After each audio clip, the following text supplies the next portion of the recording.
Muito bom, gente, glória a Deus.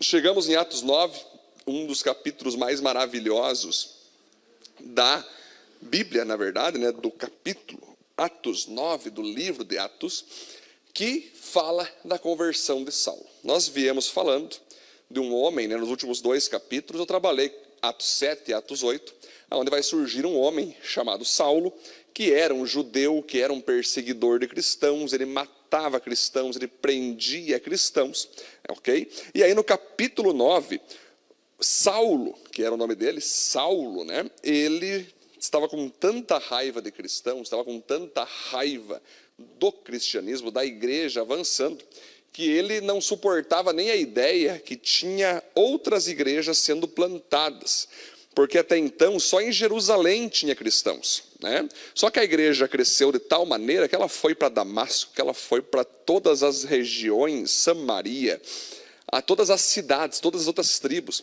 O evangelho de Cristo foi indo, foi avançando, e com isso as igrejas iam sendo plantadas em outras cidades. Saulo, como um grande perseguidor de Cristo, ele pensou o seguinte, perseguidor dos cristãos: eu vou até Damasco para prender aqueles cristãos que estão lá, matar alguns deles e trazê-los para Jerusalém. Eu vou trazer para Jerusalém e botar na cadeia todos esses caras, porque o cristianismo é uma heresia, essa igreja de Cristo é uma heresia. E ele então pediu autorização para o grande sacerdote para ele ir até Damasco e continuar a missão dele de assassinar cristãos e perseguir cristãos. Mas por que Saulo era assim, queridos? Porque Saulo, ele era também um grande fariseu, um grande defensor das leis judaicas. Saulo, ele era um mestre da lei que, como todos os outros, era desviado e não acreditava que Jesus era o Messias, que Jesus de fato era o próprio Deus. Então tudo que falava que Jesus era Deus, ele confrontava, ele perseguia, né?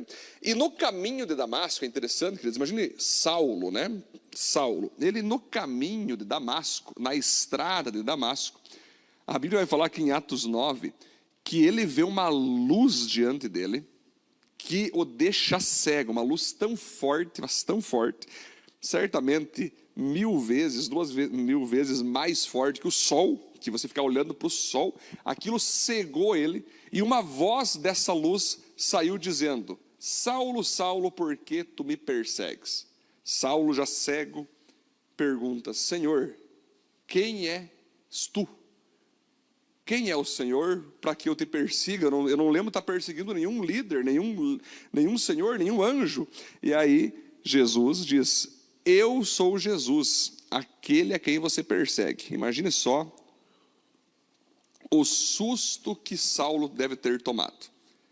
Saulo não estava perseguindo, queridos, Jesus na cabeça dele, porque para ele Jesus tinha morrido. Saulo não estava perseguindo Deus, porque na cabeça dele, ele estava obedecendo a Deus, matando os falsos profetas que eram os cristãos. Saulo estava perseguindo a igreja, Saulo estava perseguindo filhos de Deus, cristãos. Aí Jesus fala o seguinte: ei Saulo, quando você persegue a minha igreja, você está perseguindo a mim. Olha que interessante isso. Você sabia que quando você fala mal de um crente, você fala mal de um cristão, você fala mal de um pastor? Você sabia quando você ironiza uma igreja? Você sabia quando você começa a falar mal, a abandonar igrejas, a falar mal de apóstolos, a mal de pastores, mal de líderes, mal de cristãos, você está cutucando o próprio Cristo? Sim, porque Jesus, ele vai falar que nós, sua igreja, somos a sua noiva. Então falou mal da noiva dele, falou mal dele. Eu sempre digo que não existe uma pessoa conseguir amar Cristo e não amar a igreja. Você que é casado vai me entender. Imagina alguém chegar: cara, eu gosto muito de você, mas odeio tua esposa. Você não vai admitir jamais isso, porque você e tua esposa são um, assim como Cristo e a igreja são um. Então quando Saulo perseguia a igreja, ele estava perseguindo o próprio Cristo. E Jesus então se revela a ele, né? Saulo cai ali então no chão, vai contar depois que ele vai ser levado até a cidade de Damasco. E no mesmo momento que ele é levado à cidade de Damasco, queridos, um homem chamado Ananias, que era um grande discípulo de Jesus, alguém que vivia em jejum, vivia em intercessão, vivia em serviço para Cristo, na cidade de Damasco, vai ter uma visão. E nessa visão Deus vai mostrar, vai falar com ele, que era para ele ir na casa de um homem chamado Judas, olha só, na casa de um homem chamado Judas, na rua da direita, é bem interessante, da rua direita, na casa de um homem chamado Judas, que ali estaria Saulo. E era para Ananias botar a mão na cabeça dele, orar por ele, curar ele, batizar ele, porque Deus estava escolhendo ele. Ananias tomou um susto: Senhor, tu tens certeza que tu queres que eu fale do Senhor para Saulo? Saulo é um perseguidor, Saulo foi enviado aqui para Damasco para nos matar. E aí Deus fala: não, Ananias, eu sei que ele quer matar vocês, eu sei que ele quer destruir a igreja, mas eu acabei de me encontrar com ele em Damasco, e a partir de agora eu dei um chamado para ele, que vai ser servir a mim e se tornar um grande líder, um pregador de reis, um pregador de multidões, que vai pregar para os judeus e para os não judeus, né? Então a Bíblia fala que quando Ananias entra ali na casa desse homem chamado Judas, aonde Saulo estava, ele diz: ei, Saulo, o mesmo Jesus que te encontrou em Damasco me mandou vir aqui agora orar por você, curar você, batizar você e te abençoar. Então ele ora por Saulo. Saulo então cai escamas dos seus olhos na cura. Isso mostra que depois que ele ficou cego naquele encontro com Jesus, destruiu os seus olhos ao ponto de, quando foi orado por cura, caiu escamas dos seus olhos. Ele foi batizado nas águas e a partir dali vai contar que o Saulo, né, que ainda não era apóstolo Paulo, era apenas o Saulo, ele começa a pregar em Damasco. Interessante que mais para frente, Saulo, que mais para frente se tornará Paulo. Por quê? Paulo tinha cidadania romana. Então, quando alguém tinha cidadania romana, ele podia ter dois nomes. Saulo era judeu com cidadania romana. Então, para os judeus, o nome dele era Saulo. Olha que louco isso aqui, gente. Era Saulo, que vem da raiz hebraica Saul, olha só, que vem do rei Saul, o grande traidor de Israel. Dali deriva o nome de Saulo. Então, quando ele decide se tornar apenas conhecido como Paulo, certamente foi porque Saul significava algo ruim para o povo de Israel, algo ruim para a própria igreja. Saul é uma performance de um rei reprovado traidor, que se tornou Saulo. E foi bem o que Saulo era. Saulo perseguia os cristãos, Saulo matava cristãos, Saulo odiava cristãos. Quando ele então decide se chamar Paulo, é porque Paulo vem de pai, é porque Paulo vem de fato de Abba, pai, aonde ele se torna então o apóstolo Paulo. E ele vai dizer que ele tinha uma enfermidade, ele tinha um espinho na carne, que muitos acreditam que é espinho na alma. Não, ele tinha uma tristeza profunda, ou um espinho relacional. Não, ele tinha uma sogra, ele tinha alguém que odiava ele. Mas Paulo vai dizer que ele tinha um espinho na carne, que muitos concordam que foi justamente aquele encontro com Cristo, quando ele ficou cego com a luz de Jesus. Quando Ananias ora por ele, cai as escamas, fica ainda sequelas nos seus olhos, e nos seus olhos então saía pus a cada pouco, saía muitas lágrimas, saía sangue, alguns dizem, porque ali Deus não quis o curar, para que a graça de Deus fosse suficiente na vida dele, né? Então nós vamos perceber, queridos, que toda pessoa que persegue a igreja, persegue Cristo. E muitos desses perseguidores, sem eles perceber, eles vão ter um dia um encontro com Cristo. Eu conheço inúmeras pessoas que antes de se tornarem cristãos, perseguiam cristãos. Antes de se tornarem pastores, perseguiam cristãos. E aí chegou o tempo deles terem um encontro. Qual que é o nosso papel como igreja quando nós conhecemos pessoas que falam mal da igreja? Qual deve ser nosso papel quando nós conhecemos pessoas que falam mal de Deus, que falam mal de Jesus? Nós temos que fazer apenas essa oração: Senhor, assim como um dia o Senhor encontrou Saulo na estrada de Damasco e fez dele o apóstolo Paulo, que o Senhor também alcance essa pessoa, que ela te conheça, que ela te veja, que ela receba a tua glória, né? Então nós vamos ver aqui, gente, que é interessante. Alguns falam assim: pastor, existe um grande debate. Pastor, lá no livro de Apocalipse, fala que vai estar escrito o nome dos 12 apóstolos de Cristo, pastor. Lhe pergunto, pastor, vai estar o nome de Judas Iscariotes? Gente, olha o que está acontecendo aqui. A Bíblia diz que Saulo estava na casa de um homem chamado Judas. Isso aqui, o que é isso aqui? Se vê claramente que o 12º discípulo, quando Judas morre, muitos falaram, né? E eu já ensinei para vocês sobre isso aqui, que foi escolhido Matias, né? Foi feito lá o Urim, o Tumim, Pedrão fez lá, jogou a sorte, a Mega Sena feliz, caiu em Matias. Quando, na verdade, quem Deus escolheu para substituir Judas foi o próprio apóstolo Paulo, né? Aqui está claro nesse texto. Deus não colocaria à toa que era na casa de Judas que ele recebeu de fato a cura, recebeu de fato ali o batismo.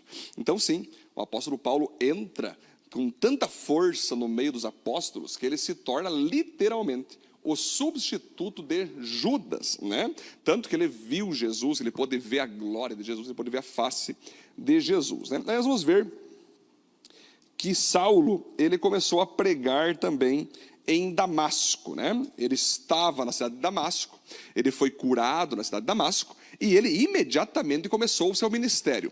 Pastor, que tipo de escola teológica Paulo fez para começar o ministério? Por que logo depois de ser curado, ele começou o ministério, pastor? Ele teve um curso, ele fez bacharel em teologia, queridos. Quem que era Saulo? Saulo era um dos principais mestres do judaísmo, ele sabia tudo sobre Bíblia, de Gênesis a Malaquias, até então não tinha o Novo Testamento. Então, Saulo, que depois se torna Paulo, como eu falei antes, ele era alguém que debruçava a palavra, ele sabia tudo sobre a palavra. Só faltava uma coisa nele, Cristo. Ele não entendia, ele lia a palavra e vivia como um judeu rigorosamente em leis. Mas ele não conseguia entender que o sacrifício era Cristo. Ele não conseguia entender que o templo judaico era a própria pessoa de Cristo. Ele não conseguia entender que a luz de Gênesis, haja luz, era Cristo. No momento que ele entrega a vida para Jesus, a ficha dele cai na hora, e todos os ensinos que ele tinha aprendido como mestre judaico fez sentido para aquele homem. E por isso, na mesma hora, ele começou a falar: gente, seguinte, ó, caiu a minha ficha. Tudo que nós estudamos por anos, de sacrifícios, comportamentos, cerimônias, rituais, leis, se cumpriu em Cristo. Eu estou maravilhado. É Cristo a chave da sabedoria. O Cristo é o sacrifício. Cristo é o templo. Cristo é o sangue derramado por nós. Cristo é o próprio Deus. Cristo em nós, esperança da glória. Ele achou tão espetacular o conhecimento de Cristo que ele mesmo disse em algumas de suas cartas: queridos, quando eu conheci Cristo, tudo que eu aprendi no judaísmo que não tinha nada a ver com Cristo, eu considero como esterco. Olha que doido. Paulo considerou então que todas as suas formações judaicas, ensinos judaicos, que ele aprendeu inclusive aos pés de Gamaliel, para ele, por não ter tido Cristo ali embutido, por não ter sido colocado Jesus ali como a interpretação correta, ele considerou tudo que ele aprendeu onde não tinha Cristo como esterco. Porque depois que ele conheceu Jesus, toda a palavra fez sentido, toda a Bíblia fez sentido. E eu sempre falo o seguinte, meus irmãos, que é impossível você ler a Bíblia e saber o que a Bíblia quer falar com você, sem que você primeiro conheça Jesus. É necessário primeiro você conhecer Jesus, receber o seu Espírito Santo, conhecer Ele, conhecer o autor desse livro, para daí então tudo que está escrito aqui fazer sentido a você, né? E é interessante que quando Saulo prega em Damasco, muitas pessoas começaram a ver ele pregando, falando que Jesus era Deus, Jesus era o Filho de Deus. Aí os caras olharam: mas não é esse cara aí que tinha pegado carta de autorização para matar os cristãos? Agora esse cara está falando de Jesus, tá andando junto com os crentes? Qual que é esse cara aí? Ficaram escandalizados. É o que acontece quando você vive uma vida sem Cristo. Você vai em festa, você apronta, você peca. Quem sabe você não é tão pecador de festas, coisas, mas você é uma pessoa que sempre foi egoísta, estava ali com a tua vida egoísta. Trabalho, casa, era só isso a tua vida. Aí você encontra Jesus, Jesus te dá um novo sentido de vida, te dá um novo poder, te dá um novo rumo. Você começa a falar dele, você começa a andar com pessoas que amam ele. Aqueles que te conheciam antes vão dizer: o que deu com esse cara? Esse cara fez uma lavagem cerebral. Alguém fez uma lavagem cerebral na vida desse homem. Mas eu sempre falo o seguinte, queridos, que nós cristãos não fizemos lavagem cerebral. Deus não fez lavagem em nosso cérebro. Na verdade, não. Deus fez uma cirurgia onde Ele tirou o nosso cérebro e colocou o cérebro dele dentro de nós, para que a gente venha pensar com a mente dele, né? Aí você vai perceber, então, que o apóstolo Paulo, que até então era Saulo, ele prega, fala de Jesus, e é tão espetacular que as pessoas ficaram com tanto ódio dele, os judeus, né, que eles planejaram matar Paulo. Eles queriam matar Paulo porque ele era um cara que não era um doido falando de uma coisa que ele viu. Ele era que nem os judeus. Ele era o melhor dos judeus, né? E o que se espera do melhor dos judeus? Que seja fiel ao judaísmo, que seja o principal perseguidor do cristianismo. Aí esse cara se converte e ele começa a debater nas sinagogas, ele começa a pregar o evangelho, as pessoas ficam revoltadas, só que não conseguiam derrubar ele no debate, porque ele conhecia melhor do que todos juntos o judaísmo, e ele conseguiu ver Cristo dentro das leis judaicas. Então, o que acontece? Como toda pessoa que ouve a verdade reage, né? Nem todas reagem bem, planejar de matar Saulo. Já queriam matar Paulo já no início do ministério dele, né? A Bíblia fala, então, que ele foi posto num cesto por seus amigos, e dentro da muralha ali, onde tinha a muralha das lamentações ali, ele pega e entra por ali, sai por ali num cesto e segue seu ministério. Por quê, gente? Quem tem promessa não morre, diz, né, a expressão gospel, né? Mas eu falo o seguinte, que quem tem Cristo e é obediente ao chamado, não vai morrer antes que Cristo queira, né? Quem tem Cristo não morre antes que Cristo queira.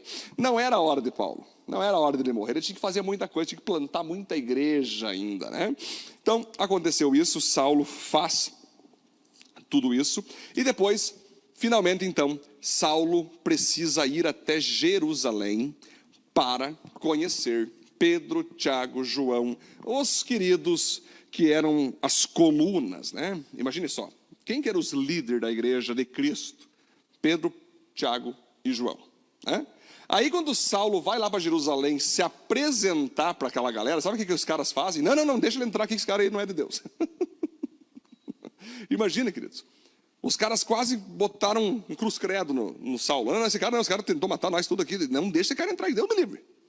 Aí entra um cara que eu acho incrível, eu acho mais ainda incrível esse cara do que o próprio apóstolo Paulo, que foi o mentor de Paulo, que foi o discipulador de Paulo, que se chama Barnabé.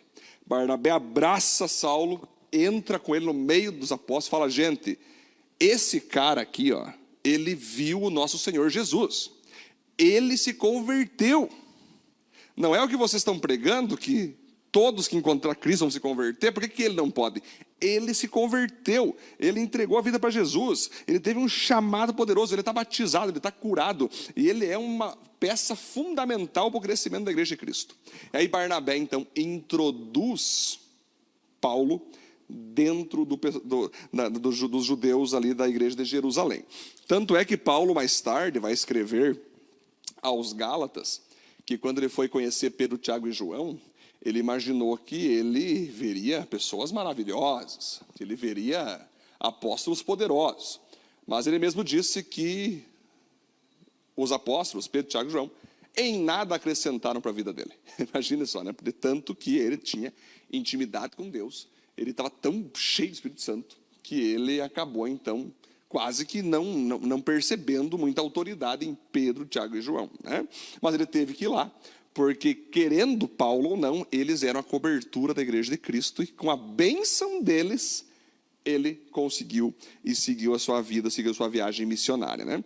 Então, queridos, você vai ver que mais tarde, se tornando Paulo, que agora não era mais Saulo, agora era Paulo, ele vai dizer que ele plantou a igreja, ele fez discípulos. O ministério de Paulo é espetacular. Depois do ministério de Cristo na terra, certamente o de Paulo foi o mais incrível. Plantou a igreja em Filipos, plantou a igreja em Galácia, plantou a igreja em Éfeso, em Corinto, em Tessalônica. Ele foi plantando igreja em tudo quanto é lado, em Colossos, né? E literalmente a Europa toda foi evangelizada por influência do apóstolo Paulo. Depois, mais tarde, queridos, ainda nessas perícopes, vai mudar de cenário e vai entrar no apóstolo Pedro, quando Pedro, então, o apóstolo Pedro, encontrar um homem chamado Enéas, que era paralítico, já fazia 8 anos que era paralítico. O apóstolo Pedro chega para esse homem e diz: Enéas, você já está curado, levante e ande. E a Bíblia diz que Enéas, depois de 8 anos paralítico, se levanta e é curado. Esse mesmo poder do Espírito Santo, queridos, é disponível à igreja de Cristo hoje. Nós podemos sim levantar paralíticos, nós podemos sim curar cegos, nós podemos sim curar qualquer tipo de enfermidade física, sim. Mas principalmente, o que Deus mais quer, levando como ilustração, é que nós podemos fazer pessoas que estão imobilizadas espiritualmente, pessoas que não conseguem mais ter sentido em sua vida, perderam a esperança, estão deitadas, estão depressivas. Nós, com o poder de Deus, com a alegria do Espírito Santo, podemos levantar elas para uma nova vida, para um novo caminhar, para um novo caminho. Mais tarde, vocês vão ver aqui que uma mulher chamada Dorcas, que de fato era uma grande costureira ali naquela região, ela acabou morrendo, acabou falecendo. E todas as pessoas que ela tinha relacionamento foram atrás de Pedro, para que pudesse Pedro orar por ela, fazer alguma coisa.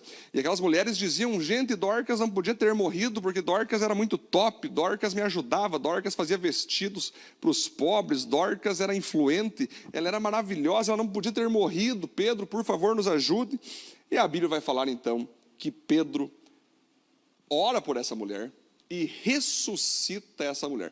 Agora, imagine que coisa mais maravilhosa, assim, o poder de Cristo, da ressurreição de Cristo, que o próprio Jesus disse para os apóstolos: vocês vão ressuscitar mortos. Pedro ressuscita aqui, através do poder de Deus, a mulher chamada Dorcas. A igreja pode continuar fazendo isso, de ressuscitar pessoas, ou é só por meio dos apóstolos? Pode continuar ressuscitando pessoas normalmente, porque o mesmo poder que estava em Pedro, estava em Paulo, estava em Cristo, está sobre nós. Lembro de uma vez um pastor que era músico, conta que ele estava indo para sua casa de carro e ele passa por um velório acontecendo e o Espírito Santo fala para ele: desce do carro e ora pelo morto lá para ele ressuscitar. Na hora ele achou que estava ficando louco e seguiu a viagem. O Espírito Santo falou: ei, você está me desobedecendo, volta lá, ora pelo morto que ele vai ressuscitar. Ele não negou mais e foi. Chegou no velório, passou por todo mundo, botou a mão na cabeça do morto, falou: ressuscita, que Deus manda tu ressuscitar agora. Aquele morto levanta. Isso faz agora uns 15 anos atrás, faz um tempo já que eu escutei essa história. O morto levanta, todo mundo fica apavorado, aquele cara entra para o carro e vaza para não ficar ali dando explicações, né? Mas o mesmo poder de levantar paralítico, de levantar morto, de curar cego, continua sobre a igreja. Porém, principalmente, eu sempre digo principalmente, o nosso principal poder de nós levar pessoas que estão mortas no pecado, mortas sem Cristo, trazendo elas para viver uma vida de fé em Cristo Jesus, esse é o principal papel nosso. E aqui, gente, vocês vão perceber o seguinte, que Dorcas, ela era uma pessoa útil. Dorcas, a vida dela foi para servir as pessoas, foi para impactar as pessoas, foi para ajudar pessoas. A vida dela teve utilidade, a vida dela teve influência, a vida dela fazia diferença. Então, certamente, isso foi um dos pontos que Deus decidiu ressuscitar Dorcas. Porque aquelas mulheres, aquelas pessoas que estavam ali ao redor dela, diziam: Dorcas não podia ter morrido. Ela era muito útil para esse lugar.